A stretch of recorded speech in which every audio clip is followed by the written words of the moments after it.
လို့ကဆုံလားပြည့်ဟာဗုဒ္ဓရဲ့ဘဝနဲ့ဆက်ဆက်ပြီးတော့ပြောမယ်ဆိုရင်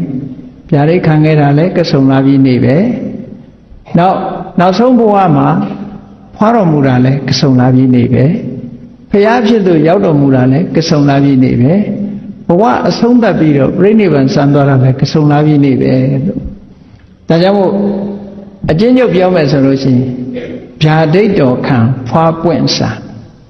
ဗျာဒိတ်တော်ခန္ဓာလဲကဆုံလားပြည့်ဖွားတော်မူတာလဲကဆုံလားပြည့်ဖျားဖြစ်သူရောက်တာလဲကဆုံလားပြည့်ပြိဋိဘံစံတာလဲကဆုံလားပြည့်လို့ဒီကဆုံလားပြည့်ဟာဘုရားဘာသာဝင်တွေအတွက်အင်မတန်မှထူးခြားတဲ့ဘုရားဘဝနဲ့ဆက်ဆက်နေတဲ့လာပြီလို့ဒီဘဝတွင်ပြောမယ်ဆိုရင်တော့ဖွားပွင့်ဆံပေါ့ဖွားတော်မူတာရဲ့ဘုရားဖြစ်သူရောက်တော်မူတာရဲ့ပြိဋိဘံဆန္ဒရဲ့၃ခုသို့တော့ဒီဘဝမကဘူးဘုရားလောင်းရဲ့တန်လျာဘဝပါထည့်ပြီးတော့ပေါင်းလိုက်မယ်ဆိုရင်ဗျာဒိတ်တော်ခန္ဓာလည်းဒီလားလို့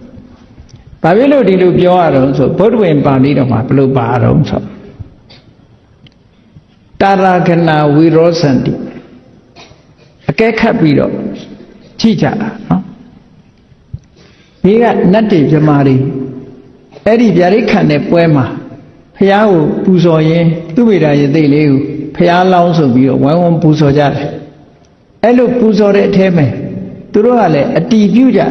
ဖះကဖះဖြစ်လိမ့်မယ်အနာဂတ်မှာဖះဖြစ်လိမ့်မယ်တို့ဗျာဒိတ်ဟောတဲ့စကားဟာဘယ်တော့မှမလွဲဘူးဆိုတာဘယ်လိုအခြေအနေတွေကိုသူတို့ကြည့်ကြတာတော့ဆိုထူးခြားချက်တွေကိုကြည့်လိုက်တယ်ကောင်းကင်မှာလည်းပဲကျယ်တွေကအံ့ဩစရာကောင်းလောက်သူကနေ့ခါကြီးမှာပဲဖြစ်စေပေါ့ကျယ်တွေအမတန်မှပြည့်စုံတဲ့အချိန်ခါကြီးကောင်းကင်ကကျယ်တွေကတောက်ပပြီးတော့နေကြတယ်နက်ခတ်တွေဟာလည်းထင်းထင်းရှားရှားပေါ်ထွက်လာကြတယ်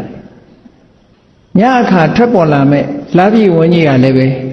ဝိတာခါဆိုတဲ့နက်ခတ်နဲ့ရှင်တွဲပြီးတော့ဖြစ်ပေါ်လာအဲ့ဒါကိုဝိတာခါနက်ခတ်နဲ့ရှင်တွဲတဲ့လဆိုတာကဆုံလားပြီပဲဒါကြောင့်မို့ကဘာမှာကဆုံလားပြီနေ့ကိုဘယ်လိုခေါ်တော့ဆိုဝေဆက်လို့ခေါ်တယ်ဝေဆက်ဆိုတာဝိတာခါကိုပြောတာသူတို့အတန်နဲ့ပြောတယ်ဝိစာခဝေစာခဝေစာခကိုဝေဆက်ဒီလိုခေါ်တာကဘာမှာခေါ်တဲ့စကားကအင်္ဂလိပ်စကားမဟုတ်ဘူးအိန္ဒိယ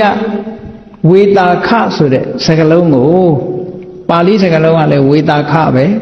အိန္ဒိယကလူတွေရဲ့အတန်ထွက်တဲ့အခါကျတော့ဝေဆက်ဒီလိုအတန်ထွက်တာဝိတာခ2000ပြည့်နှစ်ကကုလသမဂ္ဂ United Nation ကဆုံးဖြတ်ချက်တစ်ခုချဗုဒ္ဓမြတ်စွာဗုဒ္ဓသာသနာတော်ဟာအမြဲတမ်းထူးခြားတဲ့ဘာသာတရားဗုဒ္ဓရဲ့အဆုံးအမတွေဟာထူးခြားတဲ့အဆုံးအမတွေဖြစ်တယ်ဗုဒ္ဓဟာအမြဲတမ်းထူးခြားတဲ့ပုဂ္ဂိုလ်တူဖြစ်တယ်ကဘာကြီးငြိမ်းချမ်းအောင်ကဘာကြီးငြိမ်းချမ်းရုံနဲ့မကဘူးလူတွေရဲ့စိတ်နှလုံးပူလောင်မှုတွေကိုငြိမ်းချမ်းအောင်ဟောပြောနိုင်တဲ့အမြဲတမ်းထူးချွန်တဲ့ပုဂ္ဂိုလ်ဖြစ်တယ်သူမွေးဖွားတဲ့ရက်တွေဟာကဘာမှာယုံပိတ်ရဲ့အဖြစ်အတိမပြုသင့်တယ်လို့အဆိုတင်သွင်းပြီးတော့ဝေဆက်ပွဲတော်ဆိုတာကုလသမဂ္ဂကဘာတစ်ကဘာလုံးကနေအတိမပြုပြီးတော့သတ်မှတ်ထားတဲ့ရက်တစ်ခုဖြစ်သွားတယ် Gazetted Holiday လို့ခေါ်တာ2000တက္ကရာ2000ဟာအခုတက္ကရာ2012ရှိသွားဒါကြောင့်မို့တချို့နိုင်ငံတွေမှာကုလသမဂ္ဂရဲ့ဆုံးဖြတ်ချက်အရဆိုပြီးတော့ဝိဆက်ပွဲတွေဆင်ကျင်းပပြီးတော့နေကြအင်တာမ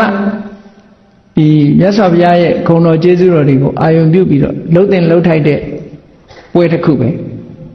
ဘုန်းကြီးတို့သီရိလင်္ကာနေတုန်းကဆိုလို့ရှိရင်ဒီဝိဆက်ပွဲဟာအကြီးကျယ်ဆုံးခုဗမာပြည်မှာကြီးကျယ်နေတာတကြံဖြစ်ဝိဆက်ပွဲတော့တာမန်ညောင်ရည်သုံးပွဲလောက်ပဲဒီလိုရှိကြဒါဖရာ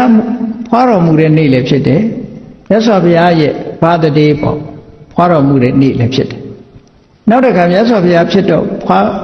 ဘုရားဖြစ်သူရောက်တော်မူတဲ့နေ့လည်းဖြစ်တယ်ပြိဋိဘံစံတော်မူတဲ့နေ့လည်းဖြစ်တယ်အင်တမထူးခြားတဲ့နေ့ဒီထဲမှာထပ်ထည့်မယ်ဆိုရင်ဗျာဒိတ်ခံတဲ့နေ့လည်းဖြစ်တယ်ပေါ့ဒါကြောင့်မို့ကဆုံလားပြီဘုရားနေ့ဆိုတာအင်တမထူးချွန်ထူးခြားတော့ဘုရားဘာသာနိုင်ငံတွေဟာကဆုံလားပြီနေ့တကယ်ကိုအမှတ်တရ လှုပ်တင်လှုပ်ထိုက်တာ